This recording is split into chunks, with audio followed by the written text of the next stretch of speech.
नमस्कार प्यारे साथियों, मैं हूं आपका दोस्त कौशल प्रजापति। स्वागत करता हूं आपका अपने यूट्यूब चैनल रोशन मऊ क्लास में। दोस्तों, आज की इस वीडियो में आपको लेकर आया हूं क्लास 10th सामाजिक विज्ञान का एक मोस्ट इम्पॉर्टेंट क्वेश्चन पेपर।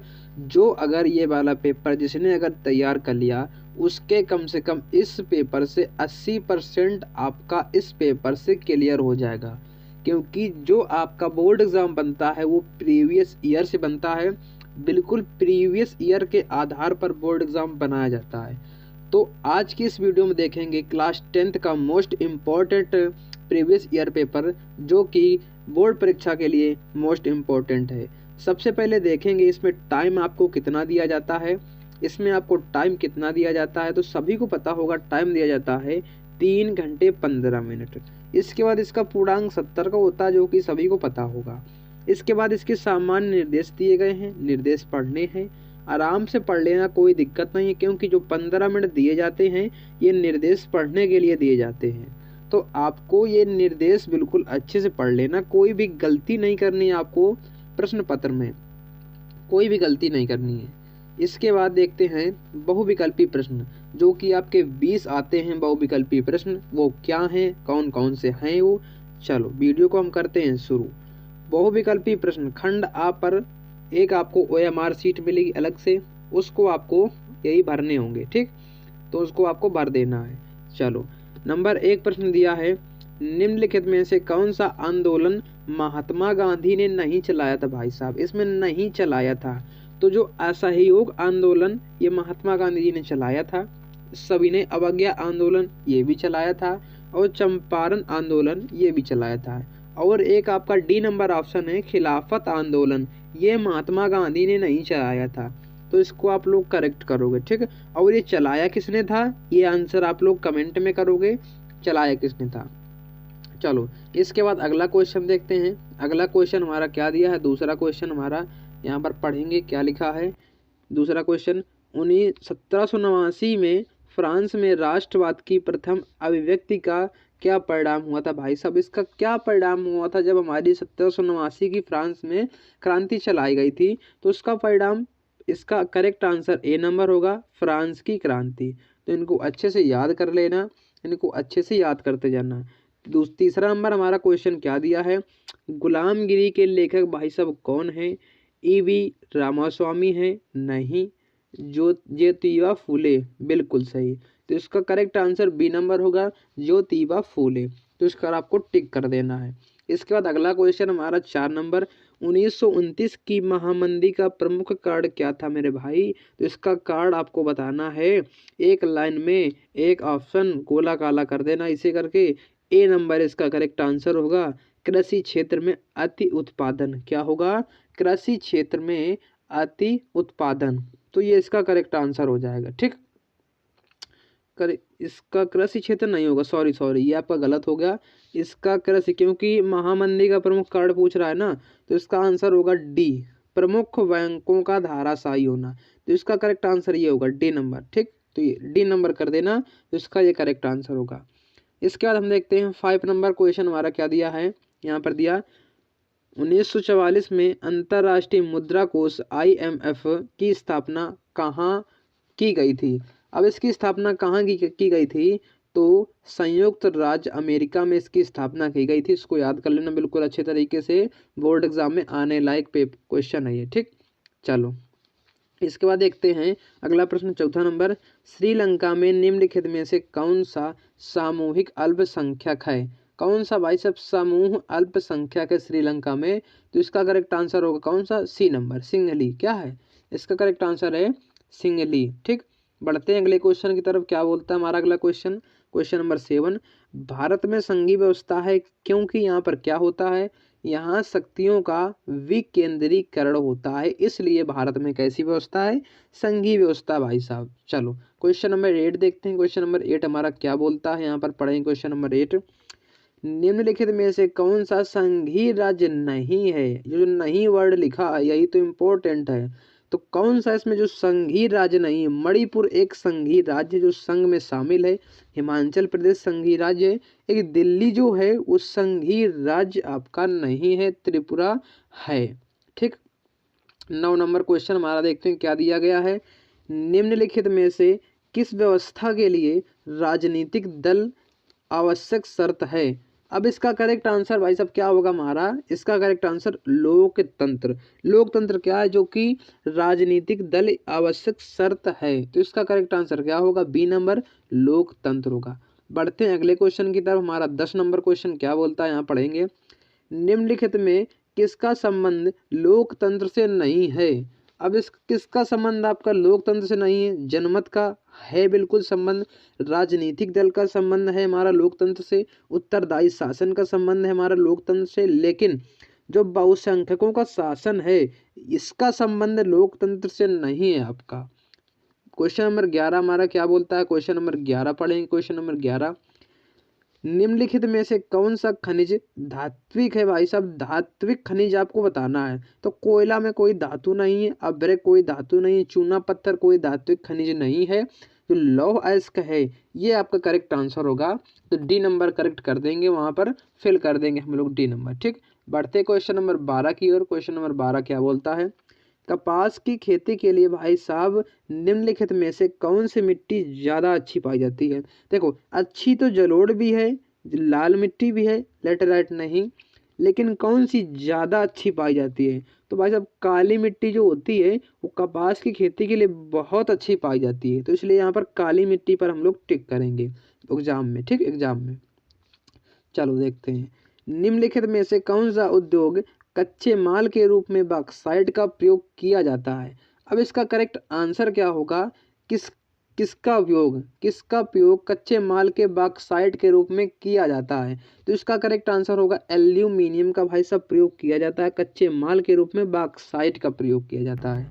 इसके बाद हम बढ़ते हैं क्वेश्चन नंबर 14 की तरफ। क्वेश्चन नंबर हमारा 14 क्या बोलता है, निम्नलिखित में से किसको सेवा क्षेत्रक भी कहते हैं। अब सेवा क्षेत्रक किसको कहते हैं, तो इसका करेक्ट आंसर सी होगा तृतीयक क्षेत्र। इसको हम लोग क्या कहते हैं, सेवा क्षेत्रक भी कहते हैं। याद कर लेना बिल्कुल अच्छे तरीके से, क्योंकि क्वेश्चन एग्जाम में आने लायक है।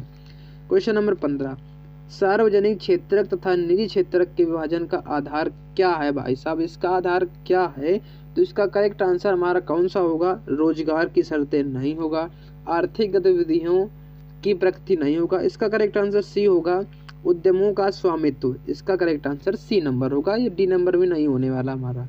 इसके बाद क्वेश्चन नंबर 16 हमारा क्या बोलता है, क्वेश्चन नंबर 16 देखेंगे और पढ़ेंगे और करेंगे। एजेंडा 21 का संबंध किससे है मेरे भाई, एजेंडा 21 का संबंध हमारा किससे है, तो इसका करेक्ट आंसर है डी नंबर, इसका करेक्ट आंसर है शतपोषणीय संधारी विकास से इसका संबंध है, किसका, एजेंडा 21 का संबंध। ठीक, इसके बाद हम क्वेश्चन नंबर 17 पर बढ़ते हैं। उपभोक्ता सुरक्षा अधिनियम कब बना था मेरे भाई, तो कब बना था, तो इसका करेक्ट आंसर क्या होगा, 1986।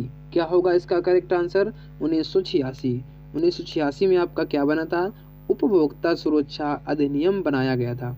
इसके बाद क्वेश्चन नंबर 18 देखते हैं क्या दिया है। क्वेश्चन नंबर 18 पढ़ेंगे, रीड करेंगे, इसके बाद क्वेश्चन को करेंगे। बांग्लादेश के ग्रामीण बैंक की शुरुआत कब हुई थी भाई साहब, तो क्वेश्चन काफ़ी इंपॉर्टेंट है, इसको देख लेना, बिल्कुल याद कर लेना। तो इसकी शुरुआत हुई थी 1970 ईस्वी में। कब हुई थी मेरे भाई, 1970 ईस्वी में हुई थी। इसके बाद क्वेश्चन नंबर अगला 19 नंबर, निम्नलिखित में से कौन सा जैव संसाधन है। अब यहाँ पर जैव संसाधन, लोहा तो आपका जैव संसाधन नहीं है, तांबा नहीं है, चट्टाने नहीं है, तो इसका करेक्ट आंसर होगा मत्स्य पालन। क्या है इसका करेक्ट आंसर, मत्स्य पालन इसका जैव संसाधन होगा। चलो क्वेश्चन नंबर 20 लास्ट क्वेश्चन है OMR वाला। निम्नलिखित में से किस देश का मानव विकास सूचकांक सर्वोच्च है भाई, तो यहाँ पर इसका करेक्ट आंसर श्रीलंका होने वाला है। तो जहाँ पर आपको श्रीलंका मतलब सी दिखाई दे OMR सीट में 20 का सी, तो उस पर आपको कैसे गोला काला करना है, ब्लैक पेन से आपको गोला काला कर देना, ऐसे करके गोला का बिल्कुल गोला होना चाहिए, बाहर नहीं जाना चाहिए। ठीक, सर्कल आपका बना होगा, थोड़ा सर्कल बना के दिखा दें आपको। सर्कल यहाँ पर ऐसे बना होगा ऐसे, तो इस पर आपको क्या करना है, इस पर आपको बिल्कुल अच्छे तरीके से गोला काला कर देना है, जैसे आप लोग बिल्कुल अच्छे तरीके से ऐसे करके कर देना, बाहर नहीं जाना चाहिए उसमें। चलो क्वेश्चन नंबर अगला, खंड बा दिया गया है, खंड बा पढ़ेंगे आराम से और करेंगे। यहाँ पर दिया है निम्नलिखित प्रश्नों के उत्तर 80 शब्दों में देना है आपको। कितने शब्दों में देना है? 80 शब्दों में देना है आपको। चलो क्वेश्चन नंबर 21, भारत की आर्थिक और राजनीतिक स्थिति में प्रथम विश्व युद्ध के प्रभावों का विश्लेषण कीजिए। भाई साहब बहुत इंपॉर्टेंट क्वेश्चन है। या तो आप लोग ये वाला कर दो, यानी आप अथवा दिया गया है इसके नीचे वाला कर दो। नीचे क्या दिया? प्रौद्योगिकी के किस प्रकार वैश्वीकरण की प्रक्रिया को बढ़ावा दिया? किन्हीं दो कारणों की व्याख्या कीजिए।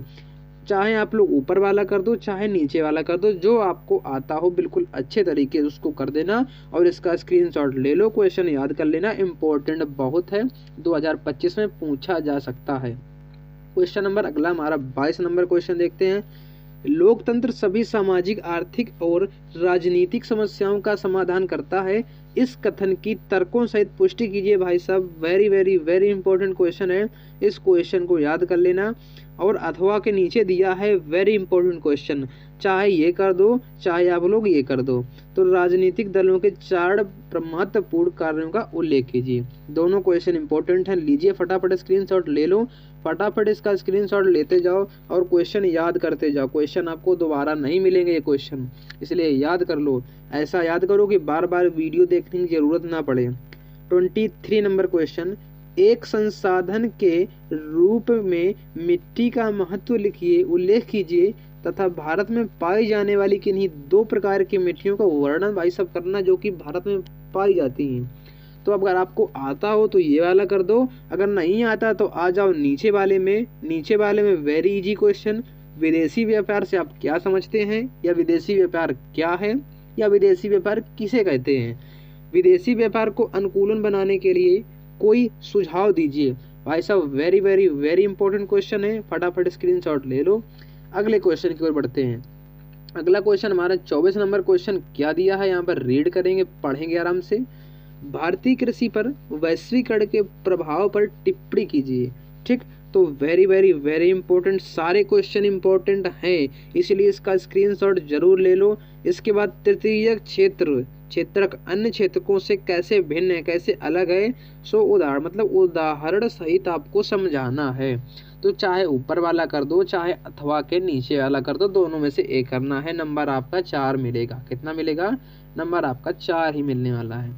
चलो क्वेश्चन नंबर हमारा अगला दिया है 25 नंबर में। सबसे पहले निर्देश यहाँ पर कुछ पढ़ा है, देखते हैं। निम्नलिखित प्रश्नों के उत्तर लगभग 150 शब्दों में देना है। भाई साहब कितने वर्ड होने चाहिए? 150 वर्ड होने चाहिए। चलो क्वेश्चन पढ़ते हैं, क्या दिया है 25 नंबर। महात्मा गांधी द्वारा चलाए गए 3 सत्याग्रह आंदोलनों के कारण परिणाम बताइए। कारण बताओ क्यों चलाया था और उसके परिणाम बताओ बाद में क्या हुआ था। तो very very very important question है, जितने भी महात्मा गांधी वाले क्वेश्चन है वेरी इंपॉर्टेंट है। दूसरा भी यही महात्मा गांधी वाला क्वेश्चन है। क्या क्वेश्चन है? सविनय अवज्ञा आंदोलन कब चलाया गया था? कमेंट कर देना। यह क्यों चलाया गया था आपको बताना है, और इसका प्रभाव क्या पड़ा था, क्या हुआ था बाद में। तो आपको जो आता हो, अगर अथवा यहाँ पर लिखा है, अगर ये वाला आता हो क्वेश्चन तो ये वाला कर देना, अगर नहीं ये वाला आता हो तो आप लोगों को ये वाला कर देना। दोनों में से क्वेश्चन एक करना है, दोनों नहीं करने हैं। स्क्रीनशॉट ले लो फटाफट इसका। बढ़ते हैं 26 नंबर क्वेश्चन की तरफ। 26 नंबर हमारा क्वेश्चन क्या लिखा है पढ़ेंगे यहाँ पर। भारत में चुनाव कभी कभी जातियों पर ही निर्भर करते हैं। क्यों करते हैं भाई साहब? निर्भर तो करते हैं जातियों पर, लेकिन क्यों करते हैं? इस स्थिति से छुटकारा पाने के लिए कोई 2 उपाय लिखिए। अब छुटकारा कैसे पा सकते हैं, इसके कोई 2 उपाय लिखने हैं आपको। नीचे दिया गया अथवा के नीचे एक क्वेश्चन है, चाहे ये कर दो। भारत में संघीय व्यवस्था की किन्हीं 4 विशेषताओं की व्याख्या कीजिए। तो आपको जो आता हो 26 नंबर में, आपको जो आता हो, यहाँ पर अथवा दिया गया है। अगर आपको ये वाला आता हो तो ये वाला कर दो, नहीं तो ये वाला आता हो तो ये वाला कर देना। बढ़ते हैं अगले क्वेश्चन की तरफ। स्क्रीनशॉट जरूर लेते जाएं, नहीं एक कॉपी पेन ले लो और नोट करते जाओ बिल्कुल अच्छे तरीके से। क्या हम बताएं यहाँ पर सब नोट कर लो। क्वेश्चन नंबर 27, चावल की खेती के लिए उपयुक्त भौगोलिक दशाओं की विवेचना कीजिए तथा भारत में किन्हीं 3 प्रमुख उत्पादक क्षेत्रों का उल्लेख कीजिए। Very very very important question है ये वाला, तो क्वेश्चन को नोट कर लेना अच्छे से और याद कर लेना। अथवा के नीचे एक क्वेश्चन दिया है, अभ्रक की उपयोगिता की विवेचना कीजिए एवं भारत में किन्हीं दो उत्पादक क्षेत्रों का भी वर्णन कीजिए। भाई साहब very very very important. Important क्यों है क्वेश्चन, क्यों चिल्ला रहे इंपॉर्टेंट क्वेश्चन है? क्योंकि ये जो प्रीवियस ईयर से ही बनता है, आंगले वाला पेपर प्रीवियस ईयर से ही बनता है हमेशा। ठीक, क्वेश्चन नंबर 28 दिया है, विश्व व्यापार संगठन जिसको हम WTO बोलते हैं के क्रियाकलापों का वर्णन कीजिए, उसका आपको करना है। अथवा के नीचे क्वेश्चन दिया है, चाहे ये कर दो, संगठित एवं असंगठित क्षेत्रों में विभेद कीजिए एवं असंगठित क्षेत्र के कर्मचारियों की समस्याओं की विवेचना कीजिए। तो आपको अच्छे से याद कर लेना, स्क्रीनशॉट ले लो फटाफट। अब आता है हमारा मानचित्र संबंधी प्रश्न। इसके आंसर सभी को कमेंट में करना है, आपके लिए होमवर्क है। क्या है मानचित्र? तो एक लो नक्शा खरीद लो, मैप खरीद लो और सारे क्वेश्चन भर डालो, पहचान लो कहाँ पर कौन सा राज्य पड़ता है, क्या कहाँ पर होता है, तो आपको वही करना है। लिखा है निम्नलिखित स्थानों को भारत में दिए गए रेखा मानचित्र में ये चिन्ह द्वारा नाम सहित दर्शाइए। ऐसा चिन्ह बनाना, ये वाला चिन्ह बनाना है और नाम सहित दर्शाना, नाम सहित लिखना है। सही नाम तथा सही स्थान अंकन हेतु आधा आधा अंक निर्धारित है। अगर सही चिन्ह बनाओगे, सही नाम लिखोगे तो आधा आधा अंक मतलब टोटल 1 अंक मिलेगा एक प्रश्न का। पहला प्रश्न क्या बोलता है, वह स्थान जहां भारतीय राष्ट्रीय कांग्रेस का अधिवेशन सितंबर 1920 में हुआ था। अब आपको इन सब के आंसर कमेंट में करने हैं और इनको मैप में अच्छे से लगा लेना, क्योंकि यही क्वेश्चन आते हैं बोर्ड एग्जाम में प्रीवियस ईयर से, तो लगाने हैं। दूसरा क्वेश्चन, वह स्थान जहां महात्मा गांधी ने नमक कानून तोड़ा था, आपको कमेंट करना। वह नगर जहां जलियांवाला बाग हत्याकांड हुआ था, कमेंट कर देना। वह जनपद जहां चौरी चौरा की घटना घटित हुई थी, कमेंट कर देना। और वह स्थान जहां महात्मा गांधी जी ने किसान सत्याग्रह आंदोलन चलाया था। तो पांचों के आंसर आपको कमेंट में बताना है और इनको मैप में अपने घर में बिल्कुल अच्छे तरीके से लगा लेना, अच्छे से याद कर लेना कहाँ कौन सा स्थान पड़ता है, कहाँ नहीं पड़ता है। क्वेश्चन नंबर 29 क्या दिया, निम्नलिखित कथनों को भारत के दिए गए रेखा मानचित्र में चिन्ह द्वारा नाम सहित दर्शाइए। सही नाम तथा सही स्थान अंकन हेतु आधा आधा अंक निर्धारित है। ये भी भाई सब कौन सा है, मानचित्र का, मैप का क्वेश्चन है। इस प्रदेश की राजधानी कैपिटल C द्वारा चिन्ह द्वारा दर्शाइए नाम सहित इस प्रदेश की। ठीक, अब यहाँ पर लिखा है क्वेश्चन नंबर, क्या लिखा है, किस प्रदेश की? देखो दक्षिण भारत की एक प्रमुख नदी, एक कोई प्रमुख नदी बतानी है, एक कोई प्रमुख नदी। अब भारत का कोई प्रदेश है, उसको इस चिन्ह द्वारा दर्शाना है। ठीक है, और दक्षिण भारत की एक प्रमुख नदी इस चिन्ह द्वारा दर्शाना, जो कि प्रमुख नदी हो वो इस चिन्ह द्वारा दर्शा देना है आपको, जहाँ भी आपकी हो। इसके बाद तीसरा नंबर क्वेश्चन हमारा क्या दिया है, भारत के पूर्वी तट का एक समुद्री पतन बंदरगाह है। अब आपको बंदरगाह पता होंगे कौन कौन से बंदरगाह हैं, तो उसको डेल्टा, ये आपका चिन्ह है, इस चिन्ह द्वारा आपको दर्शाना, बिल्कुल अच्छे से कर देना। भारत का कोई एक चाय उत्पादक क्षेत्र, ये वाला जो चिन्ह है बिल्कुल चिन्ह अच्छे से बनाना है, क्योंकि चिन्ह का ये 1 नंबर मिलेगा आधा नंबर और नाम का मिलेगा आधा नंबर। वह स्थान भी लिखना है, वह क्षेत्र भी लिखना है और चिन्ह भी आपको बताना, उसमें लिखना है, बिल्कुल देख के चिन्ह बनाना, बना लोगे आराम से। 5वां नंबर क्वेश्चन, भारत का कोई एक परमाणु ऊर्जा केंद्र लिखना है आपको, चिन्ह द्वारा नाम सहित। चिन्ह आपको ये बनाना है और जो आपको नाम हो परमाणु ऊर्जा केंद्र, तो वो आपको नाम भी लिखना है। तो 1 नंबर आपको, मतलब पूरा 5 नंबर का क्वेश्चन आता है ये वाला। इसके बाद यहाँ पर लिखा पढ़ेंगे, क्या पढ़ेंगे, चलो देखो क्वेश्चन नंबर अगला देखेंगे। यहाँ पर क्या लिखा है, केवल दृष्टिबाधित परीक्षार्थियों के लिए प्रश्न पत्र 29 का के मानचित्र के विकल्प स्वरूप।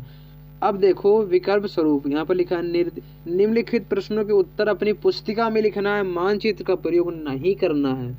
अब इनके आंसर आपको क्या करने हैं, प्रश्न पत्र पुस्तिका में लिखने हैं, प्रश्न पत्र में, उसमें आंसर शीट में जो आपको कॉपी मिलती है उसमें लिखना है, ना कि मानचित्र में लिखना है। तो आप लोग लिख देना और इनका आंसर कमेंट कर देना, ठीक है। और ऐसे ही आपका दिया है नीचे वाला, तो ये वाला दिया है आपको, तो पहले वाला 29 खा नंबर प्रश्न है, तो इन सभी के आंसर आपको कमेंट में बता देना है। तो इनके आंसर क्या होंगे कमेंट में जरूर बता देना, ठीक। तो ये हुआ आज का प्रीवियस ईयर क्वेश्चन पेपर जो कि मोस्ट इम्पोर्टेंट है। तो अगर इसको आपने अगर लगा लिया तो यकीन मानो कम से कम आपका 80% इसी क्वेश्चन पेपर से 80% आपका बिल्कुल क्लियर हो जाएगा, 80% क्लियर हो जाएगा। और ये क्वेश्चन वेरी इंपॉर्टेंट हैं तो 2025 के लिए, तो इनको ज़रूर लगा लें। मिलते हैं ऐसी अगली वीडियो में, तब तक के लिए टाटा बाय बाय।